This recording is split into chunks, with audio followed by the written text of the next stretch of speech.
Welcome back. Police in New Providence seeking the public's assistance in locating a male believed to be responsible for an armed robbery which occurred Wednesday morning. Preliminary reports reveal that shortly after 11 a.m., the female victim was walking in the area of Robinson Road when she was approached by a slim-built male dressed in dark clothing. The male struck the victim in her head with a blunt object, grabbed her purse, which contained important documents, her cell phone, and an undetermined amount of cash. The male then ran off in an easterly direction. Investigations continue into this matter. During the Senate meeting on Tuesday, the second reading of a bill for an act to repeal and replace the Law Reform and Revision Act was debated.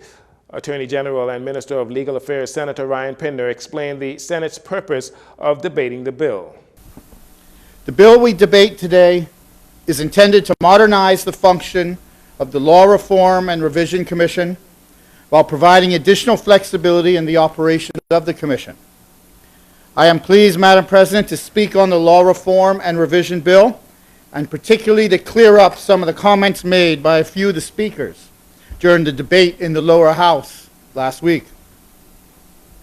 Madam President, as an attorney at law, and as the Attorney General with responsibility for law reform and the Revision Commission, I fully understand and have an appreciation for the need to modernize the law for reforming, revising, and consolidating the laws.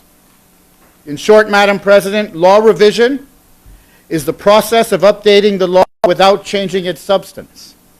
It is aimed at presenting the law in its correct form, which facilitates access to and the administration of justice, law enforcement, legal education, and research. Amendments are an effort to modernize the law for reforming, revising, and consolidating the laws of the Bahamas. A.G. Pinder goes on to explain the general function of the law reforms. Law reform includes the work on major legislative projects of the country.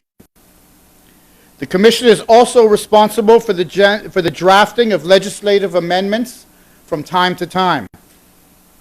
All of these functions, Madam President, are the backbone of the legislative arm of the government or the Parliament. Without the laws, we wouldn't be here. The law is constantly changing and evolving. Having practiced in the private practice as an attorney for 22 years, yes, I'm that old, I can attest to the amount of time spent trying to determine what the current state of law is at any point in time. The Attorney General says the reasons for this is due to some legislation having been amended several times, with one having to obtain copies of all of the amendments to respective legislations, which creates a challenge to read the certain pieces of legislation in order to get a full understanding of the law. Minister Leonardo Lightbourne, Parliamentary Secretary in the Ministry of Agriculture, Marine Resources and Family Island Affairs, is calling on the government to find a way to assist Bahamians in attaining affordable home insurance. His remarks comes on the heels of the devastating house fire that took place in Bimini earlier this month. Yes, well, we all know how expensive home insurance is. First of all, I think as a government we need to try to tackle some of these vexing issues to bring more relief to the locals, and not only that, to those that really can't afford insurance. We need affordable insurance, and somehow I think government, we have to take them on the brink of bringing that relief. I mean, and many government contracts and projects that take place, insurance are involved. So the Family Island MP giving an update on those families that were impacted by the fire. He says those individuals have been assisted by the government and are in good spirits. Going as we speak, I know the family is still with some family members. Social services are bringing some aid to that family. Also, I know some materials, stuff were given to the family in terms of the building, so they are now at the building stage of what was devastated during the fire. It's very hard. It's a bad taste.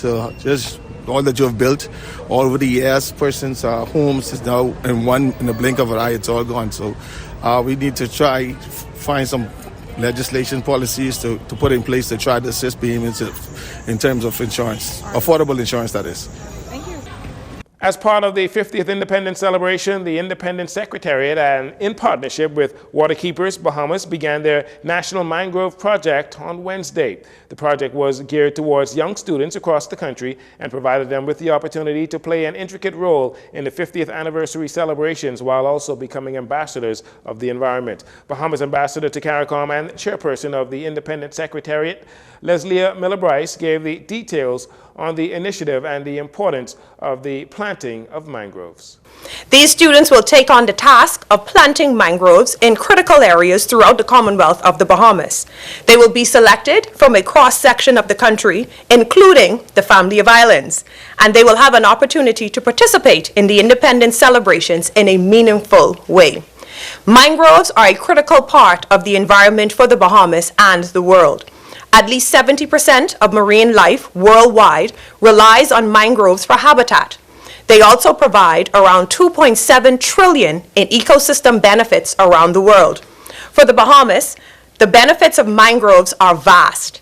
In a country with potentially eroding coastlines, mangroves form a vital part of coastal protection. They stabilize coastlines and help create new land, and they protect coastal communities from flooding and storm surges.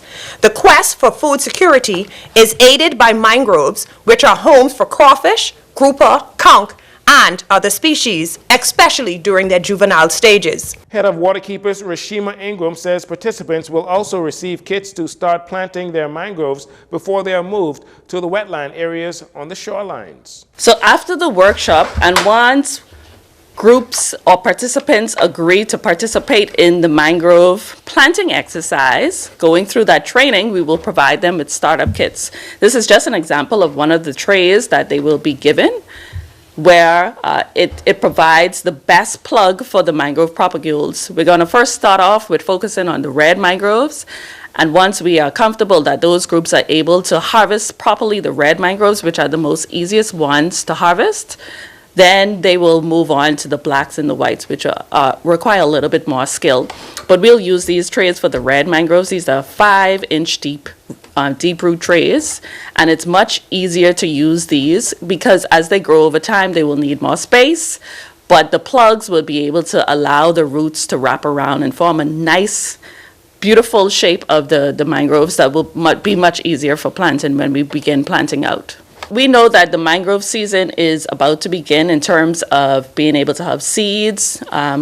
Getting the workshop out is most important for people to be able to understand the ecology of mangroves and begin working on the planting exercises in June, and hopefully have a large planting in October, right around the same time as our National Heroes Day.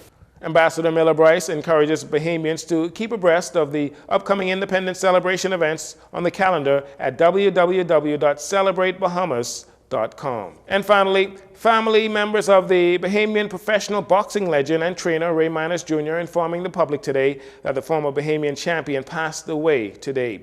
Minus had been battling ALS, or Lou Gehrig's disease, in recent years. ALS is a rare neurological disease that affects the nerve cells in the brain and spinal cord that controls voluntary muscular movement.